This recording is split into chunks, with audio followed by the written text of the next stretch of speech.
Hello student, आज हम जानेंगे महिलाओं में होने वाली मासिक चक्र के बारे में। मासिक चक्र क्या है, कैसे होता है, इसके बारे में आज हम जानेंगे। देखते हैं मासिक चक्र क्या है। सबसे पहले आप जानिए, प्रत्येक महिलाओं में एक जोड़े अंडाशय होते हैं। देख रहे हैं दोनों तरफ। अंडाशय के अंदर अनुप्रस्थ काट के अंदर अगर देखा जाए तो एक तरह का सेल होता है जिसे हम ग्राफियन फॉलिक्यूल कहते हैं। ग्राफियन फॉलिक्यूल जो सेल है यही डेवलप कर करके और अंडा बनता है। यही अंडा बनता है। ये अंडा बनने के क्रम में मस्तिष्क में पिट्यूटरी ग्रंथि होती है, जिससे एक प्रकार का यानी वृद्धि हार्मोन उत्पन्न होता है।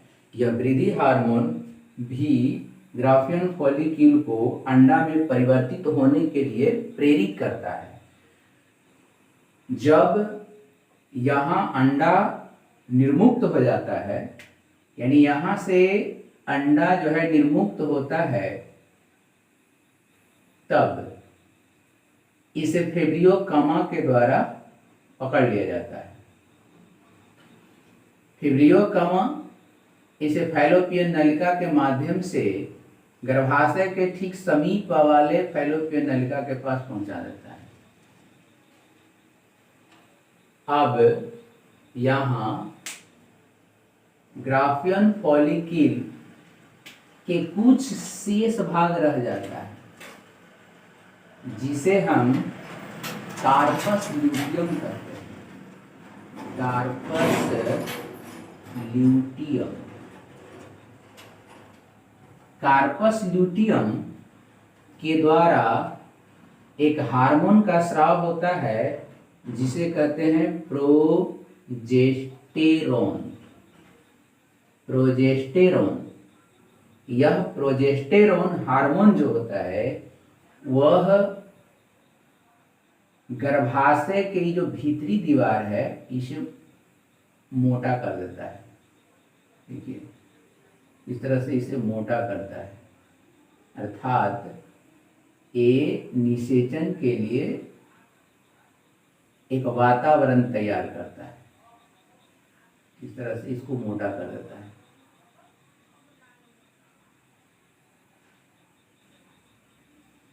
किंतु जब यहाँ अंडा पहुंचने के बाद यानी 36 घंटा इसका टाइम होता है, इसका जीवन काल है अंडाशय का 36 घंटा। अगर यह 36 घंटे में शुक्राणुओं के द्वारा, शुक्राणु जिसकी संरचना आप इस तरह से देख सकते हैं, ये शुक्राणुओं के द्वारा आपस में नहीं मिलता है, अर्थात निषेचन अंडा का नहीं हो पाता है, तब यह अपने आप यह अंडा जो है विघटित हो जाता है। विघटन इसका शुरू हो जाता है। विघटन शुरू हो जाता है और विघटन के क्रम में ये कार्पस ल्यूटियम जिसका रंग पीला टाइप का होता है, याद रखिएगा पीला हो जाता है, यह प्रोजेस्टेरोन हार्मोन का भी स्राव रोक देता है। जब प्रोजेस्टेरोन हार्मोन का स्राव रुक जाती है तब ये जो गर्भाशय का भीतरी दीवार है और इसका टूटा हुआ भाग, ये सब इससे अलग होना शुरू कर देता है। यानी एक तरह का ये जो लेयर था, परत था, ये गर्भाशय से अलग होना शुरू हो जाता है। इस तरह से अलग हो जाता है। ये देखिए इस तरह से ये अलग होना शुरू करता है, इसको छोड़ देता है और यह फिर गंदे पदार्थ के रूप में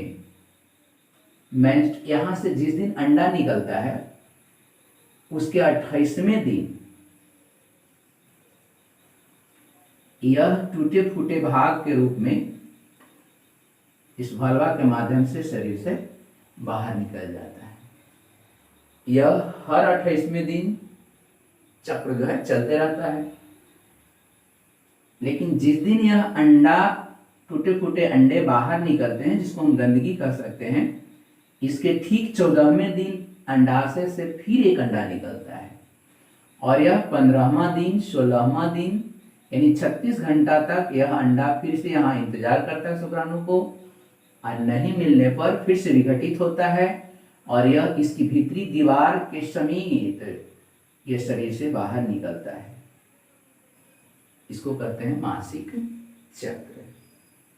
प्रत्येक महिलाओं में यह लगभग 10 से 12 वर्ष की उम्र में स्टार्ट होता है, प्रारंभ हो जाता है, और 45 से लगभग 50 वर्षों तक ये चलता रहता है।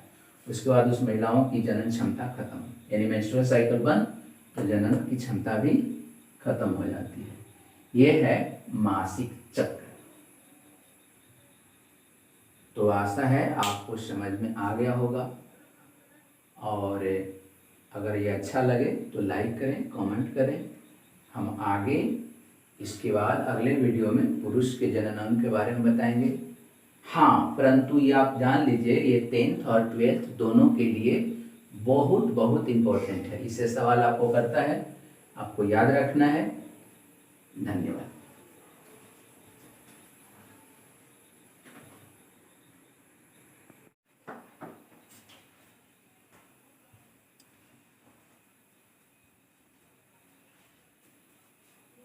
हेलो स्टूडेंट, आज हम बात करेंगे महिलाओं की गर्भाशय पर। यहाँ देखिए, ये महिलाओं की गर्भाशय है। आज हम इसके बारे में बताएंगे, जो आपको 10th और 12th दोनों विद्यार्थियों के लिए महत्वपूर्ण है। तो आइए जानते हैं आज इसके बारे में। देखिए, महिलाओं की गर्भाशय लगभग त्रिकोण होता है। गर्भाशय यहीं तक हिस्सा कहलाती है, ये गर्भाशय का हिस्सा है। गर्भाशय के दोनों ओर एकक अंडाशय होते हैं। देखिए, ये दोनों अंडाशय है, इसको हम ओवरी भी कहते हैं। ये अंडाशय गर्भाशय की दीवार से जिस झिल्ली द्वारा चिपका होता है या जुड़ा होता है, उसको हम लोग कहते हैं पेरिटोनियम झिल्ली। ये देखिए, पेरिटोनियम झिल्ली, यानी आप गर्भाशय और अंडाशय को जोड़ने का काम वो पेरिटोनियम झिल्ली करता है। गर्भाशय जो है, यह भी एक झिल्ली से घिरी होती है। गर्भाशय चारों ओर से एक झिल्ली से घिरी होती है, जिसे हम ट्यूनिका एल्बुजिनिया कहते हैं। अब गर्भाशय के ठीक नजदीक एक झालर जैसी रचना होती है, जिसको हम लोग कहते हैं फिब्रियो। फिब्रियो का काम है, इसके हाथ इस तरह से रचना होती है। फिब्रियो का काम है प्रत्येक महीने अंडाशय से निकलने वाले एक अंडे को वह कैच करती है, पकड़ती है, और पकड़ करके फैलोपियन नलिका, ये देखिए फैलोपियन नलिका है, फैलोपियन ट्यूब भी कहते हैं, नलिका इसको कहें, तो यह फैलोपियन नलिका में दे देती है, जो यहाँ पर आने में इसे 12 घंटा का समय लगता है। आगे आपको बताएंगे दूसरे वीडियो में, पहले इसको देख लीजिए। ये गर्भाशय का सबसे निचला हिस्सा जो संकीर्ण आपको दिखाई दे रहा है, ये संकीर्ण, इसको हम ग्रीवा कहते हैं या सर्विक्स कहते हैं। यही सर्विक्स बच्चा जब जन्म लेती है, तो यह सर्विक्स जो है बच्चा को निकलने के लिए जगह देती है। अगर यह सर्विक्स नहीं फैले तो बच्चा का जन्म होने में आपको परेशानी हो जाती है। यह सर्विक्स के ठीक नीचे आप देख रहे हैं एक संकीर्ण और भाग है, जिसको हम लोग योनि कहते हैं। यह योनि लगभग 7 से 10 cm लंबा होता है। योनि की लंबाई लगभग 7 से 10 cm होती है। ठीक योनि के ठीक नीचे एक, आप यहाँ पे देखिए, एक झिल्ली जैसी रचना होती है, जिसे हाइमेन कहते हैं।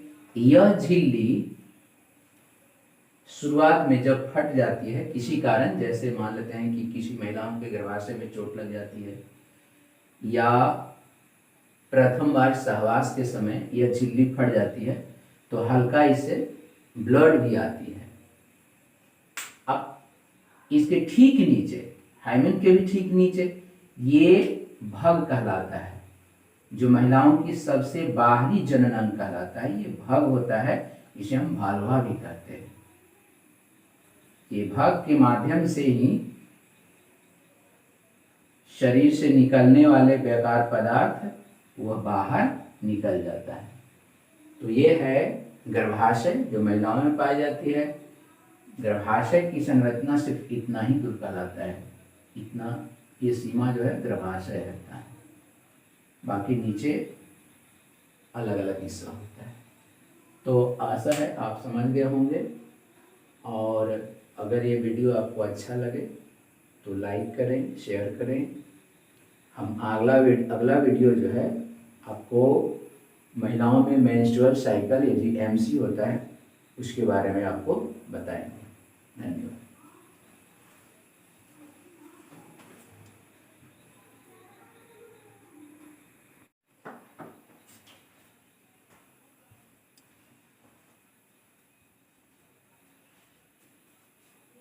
हेलो स्टूडेंट, आज हम बात करेंगे महिलाओं की गर्भाशय पर।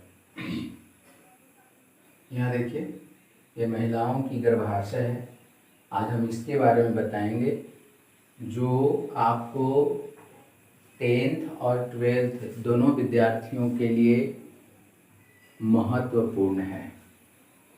तो आइए जानते हैं आज इसके बारे में। देखिए, महिलाओं की गर्भाशय लगभग त्रिकोण होता है। गर्भाशय यहीं तक हिस्सा कहलाती है, ये गर्भाशय का हिस्सा है।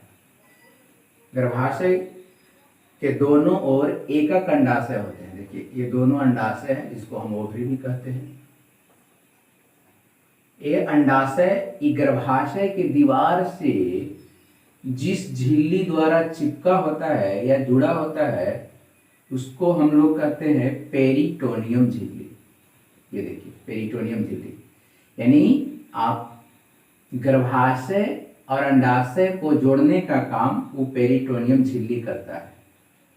गर्भाशय जो है यह भी एक झिल्ली से घिरी होती है। गर्भाशय चारों ओर से एक झिल्ली से घिरी होती है, जिसे हम ट्यूनिका एल्बुजिनिया कहते हैं। अब गर्भाशय के ठीक नजदीक एक झालर जैसी रचना होती है, जिसको हम लोग कहते हैं फिब्रियो। फिब्रियो का काम है, इसके हाथ इस तरह से रचना होती है।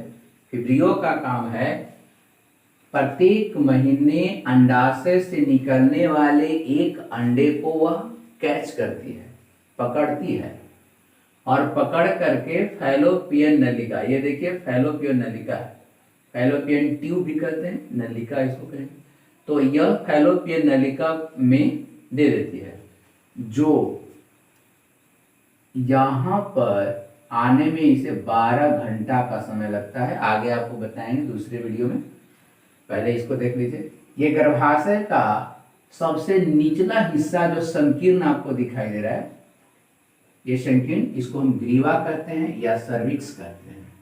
यही सर्विक्स बच्चा जब जन्म लेती है तो यह सर्विक्स जो है बच्चा को निकलने के लिए जगह देती है। अगर यह सर्विक्स नहीं फैले तो बच्चा का जन्म होने में आपको परेशानी हो जाती है। यह सर्विक्स के ठीक नीचे आप देख रहे हैं एक संकीर्ण और भाग है, जिसको हम लोग योनि कहते हैं।